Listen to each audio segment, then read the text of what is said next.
கிருஷ்ண உபதேசம். போகி பண்டிகையின் ரகசியம். அர்ஜுனா, நேற்றைய தினம் போகி பண்டிகையை கொண்டாடி முடித்திருக்கிறார்கள் மக்கள்.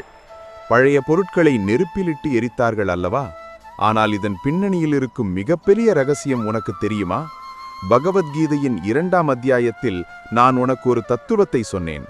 ஒரு மனிதன் எப்படி பழைய கந்தல் ஆடைகளை தூக்கி எறிந்துவிட்டு புதிய ஆடைகளை உடுத்திக் கொள்கிறானோ அதேபோல்தான் நம் வாழ்வும் அர்ஜுனா.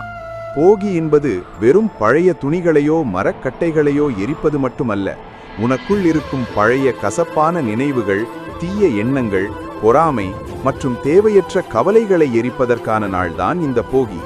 நேற்றைய போகியில் நீ உன் மன அழுக்குகளை எரித்திருந்தால் மட்டுமே இன்றைய பொங்கல் உன் வாழ்வில் உண்மையான இனிப்பை தரும். பழைய அழுக்குகளை சுமந்து கொண்டே புதிய வாழ்க்கையை தேடுவது பயனற்றது அர்ஜுனா. இந்த உலகத்தையே மாற்றி படைக்க வேண்டுமானால் முதலில் உன்னை நீ மாற்று. உன்னுள்ளே இருக்கும் தேவையற்ற எண்ணங்களை வேறறுத்து எரி. பழையது கழிந்தால்தான் புதிய அறிவு உனக்குள் பிறக்கும். இதை புரிந்து கொண்டு உன் கடமையை செய்.